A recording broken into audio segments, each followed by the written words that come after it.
Thank you very much. Certainly some huge opportunities, as we heard a bit earlier on. Can I now invite Stephen Bishop and Rupert Clubb back to the stage, and in the stadium, the stage. And we're going to put a few questions to Rupert and Stephen, just to, I suppose, round out some of the points that you're raising. But first, can we fire up the Slido? If you've got your app up and running, I've got a few questions I'm going to put to you right now. So first one is, and I'm going to give you 15 seconds just to click the button. To what extent do you support or oppose the vision of transport for the South East? Make a click the button you want, hit send, and I'll give you 15 seconds to do that, and we'll then review that. And if Rupert and Stephen, you just take a note of what you think the answers are when they come up. I'm going to get you to comment on those in about a minute's time. So what do you think? Do you support or oppose the vision? Fire up the answer. What do we think? Well, there we go. 48% strongly support. 46% tend to support. So it's pretty conclusive. You are here because you are very supportive and you tend to support it. So next question, moving rapidly on. Effectively the same question, but we want to actually give us some words. We're going to create like a word cloud. So use free-form words, and I suppose use single words. What is your gut response to TfSE's vision? Give us some gut response words, single words. I'm not going to put any words in your mouths or whatever, but just give us a word, and just jot it down that you think really sums up your initial reaction to the vision expressed by TfS around its vision. Doesn't have to be in capitals, but try and get the spelling right, because otherwise we know who's got the spelling wrong. Can we have the answers to that? Everyone ploughed in a word. Here we go. Challenging. There we go. Challenging, aspirational, integrated, ambitious. Integration, exciting, integrated, integration, connected, challenging. Rupert, note that one. And Stephen, note those ones down as well. So I'm going to come to you in a moment, Rupert, with your initial thoughts about that word challenging and how you're feeling about it. Right, next question. The question here is about the importance of different outcomes. Indicate two that you think are the most important. So I want 2 clicks of your buttons there. Is it about business connectivity? Is it about labour market efficiency? Is it about enabling development? Is it about access to international gateways? Is it about supporting deprived communities? So give me 2 of those that you think are where it's at for you. A few seconds to do that.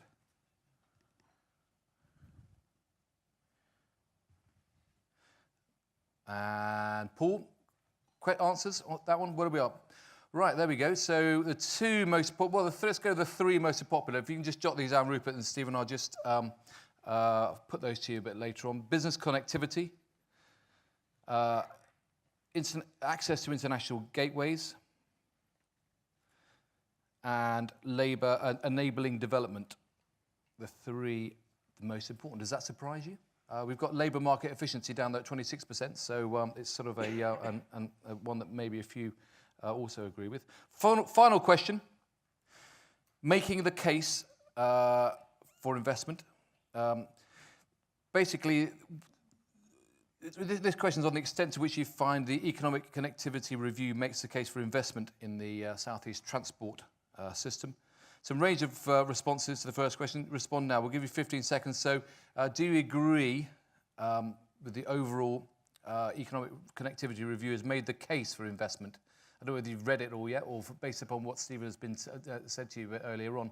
Did you leave that presentation earlier this morning that Stephen made with a view that you strongly agree that the case has been made, or are you still down in the don't know camp? Because you were focused on getting a cup of tea rather than what Stephen was talking about. Or you haven't actually had a chance to read it. So there we go. Tend to agree. So there you go, Stephen. Happy days. Strongly agree, 24%. So very few of you believe that they're not. The case isn't really being made. So I'm going to start with that one. Stephen, does that reassure you that you're going in the right direction? I'll take that. Knowing that there would be this grand reveal today, I was slightly terrified by that. This is the first step of sort of technical work, evidence-based work, but also case-making work for transport for the Southeast. And so as the first stage, there's a lot more still to come. Because it is a draft. It's a draft at this stage. At this stage, yes, and then a 6-week engagement process starting today. So any feedback that you've got about things that you think might be missing or not considered, any evidence data you can lend to support the case would be gratefully appreciated. As I said, it's about 2 months from today before we'll actually seek to get the revised final version of the review completed. And are there any particular areas that you really need some feedback? Yes, in particular, I mean, obviously the operations of our international gateways and domestic gateways are typically private operations, commercial operations. So being able to understand where vehicles are coming from and going to, accessing our international gateways would be extremely helpful. And we've worked closely with the major ports and the airports on this, as well as the Department for Transport and Highways England and Network Rail. But it's still quite an incomplete picture understanding freight patterns across the UK. Rupert, the big word that came out clear in the centre of the screen in terms of people's reaction to your vision is challenging. Is that what you would expect at this stage? There's no question that dealing with strategic transport infrastructure in the South East is going to be challenging. I talked about the environmental constraint earlier on, the 2 national parks, the AONBs, protected areas. That's a challenge. Dealing with that and getting that right is fundamentally important for people who want to inwardly invest and for residents. And that's exactly why we have strong representation on our board for environmental interests. I think, much like Stephen said, we intuitively can, and not always intuitively, with our own personal experience, know what some of the challenges are. And the work that Stephen and the team doing starts to pull together some of the evidence that enables us to subsequently develop that transport strategy, which will identify those priorities for strategic transport investment. Okay, and some of the other points that were, words that were used were around integration. Does that give you the view that you need to do a lot more to improve the integration across the entire Southeast region? Integration is one part of it. In getting properly integrated transport networks is undoubtedly going to be a challenge within the wider Southeast. It's not a metropolitan area, which tends to lend itself to things like smart ticketing and the like. But that doesn't stop our ambition. Looking at how you can get to and from London, how you can get across the boundary of the Southeast, using things like smart ticketing is going to be an important aspect of the transport strategy. And the transport strategy isn't just about the new, shiny roads and rail. It is also about how we genuinely integrate. And what we've got to put at its heart is the user experience. Whether you're a business, whether you're a resident, whether you're a visitor, you don't really care what we all think. What you care about is how you get from A to B, and we mustn't lose sight of that. Any other words on there that kind of grab your attention and say we must build on that? Two words I would pick up. This isn't a talking shop, and it's not about spin. We've got an opportunity collectively to drive forward what the priorities are for this region. You're all here because you believe it's the right thing to do. And that collective voice is incredibly important. We've got a whole raft of senior representatives from the DfT today. You heard from the Secretary of State.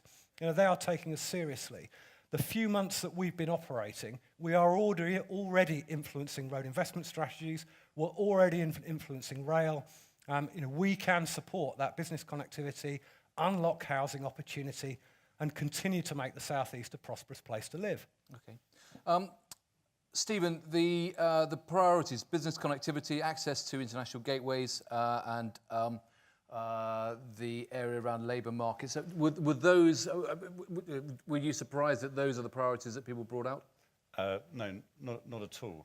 The feedback that we've had from the Transport Forum, from local planning authorities, from local enterprise partnerships has very much highlighted those as top priorities. But I don't think any of them are really mutually exclusive from each other. And we'll continue to investigate those five areas as a whole. Okay, but can you put those up on the screen, the answers to the third question? So business connectivity. enabling development. Rupert, yourself, is that the kind of area that you would have expected the priorities to be in? Absolutely. And business, I mean, they're all fairly closely bunched together, aren't they? Business continuity, enabling development and access to international gateways. I mean, all really important aspects in their own right. And, you know, it comes back to what I've said earlier. You know, businesses need that connectivity to thrive, to grow. There's that opportunity, that potential that we can unlock 500 billion to the UK economy. There's a combination of all three of those things. Okay. A couple of questions that are coming on side. I'll just put to you just rapidly before we move on. What are you going to spend your £1 million on, Rupert? I wondered when this question would come. Everybody puts their hand up and says, "Can I have a bit, please?" You know, the transport strategy is the next key component of our work. The economic connectivity review that Stephen has produced is the springboard to doing that. That transport strategy needs modelling. It needs strong evidence base. We need to understand the economic benefits for prioritisation so that we collectively have got the evidence, the strong evidence, to go in front of the Secretary of State and say, this is where you need to invest. And you know, don't let your affordability challenges stop you from investing within the South East. You know, that is the key component of the funding. Okay, and there's a question around about integration, which I think we covered a bit earlier, but there's also one saying, is there an organisational chart available? How do people know how this organisation fits together? So we are small but beautifully formed. And part of that million allows us to put some of the resourcing in. You know, there's only a very small team. The work to date, and I would, Anthony, absolutely pay tribute to the local authorities and the LEPs that have been involved in helping us get this far, because without that support in kind, without the money that individual local authorities have raised, it would have been a very different story. So, you know, massive opportunity, I think, going forward. Okay, and just there are 2 points around the vision for transport, including ideas for reducing pollution. Is that at the heart of it, Stephen? Is that part of the plan? Yeah, certainly. I mean, the sort of triple bottom line of sustainability is at the core of this: economic, social, and environmental. If you go to the documents online in the draft economic connectivity review, it contains the draft vision statement, as well as a number of supporting and directing principles. And they are around the economy, around social inclusion and access, and around supporting private communities, and around the environment, not only in terms of sort of global impact around climate change, but also local environmental impact and air quality. Rupert? We're just passing through, aren't we?